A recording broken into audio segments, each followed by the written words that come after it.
కాంగ్రెస్ పార్టీకి ఓటు వేయటమే తెలంగాణ ప్రజలకు శాపంగా మారుతోంది. యూరియా కొరతతో రైతులు ఆగం కాగా మరోవైపు ఆరోగ్యశ్రీ సేవలు కూడా బంద్ అయ్యాయి. అర్ధరాత్రి నుంచి తెలంగాణలో ఆరోగ్యశ్రీ సేవలు నిలిపివేసినట్లు ప్రైవేట్ ఆసుపత్రుల యాజమాన్యాలు ప్రకటించాయి. ఆరోగ్యశ్రీ సేవలను నిలిపివేయటం వల్ల బీపీఎల్ కుటుంబాలు తీవ్రంగా ప్రభావితం కానున్నాయి. ఎన్నికల సమయంలో ఇచ్చిన హామీ ప్రకారం ప్రతి కుటుంబానికి 10 లక్షల ఆరోగ్యశ్రీ ప్రయోజనం ఇప్పటి వరకు నెరవేరలేదు.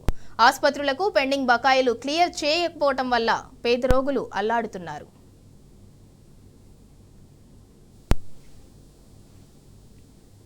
పెండింగ్ బకాయిలు చెల్లించకపోవడంతో ఆరోగ్యశ్రీ సేవలు నిలిపివేస్తున్నట్లు Telangana networks hospitals association doctor Vaddiraju Rakesh తెలిపారు.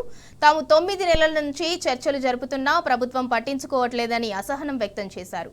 1400 కోట్ల బకాయిలు ఉంటే 100 కోట్లు చెల్లించడమేంటని ఫైర్ అయ్యారు. ప్రభుత్వం పెండింగ్ బకాయిలు చెల్లించే వరకు ప్రైవేట్ ఆసుపత్రుల్లో ఆరోగ్యశ్రీ సేవలు కొనసాగవన్నారు.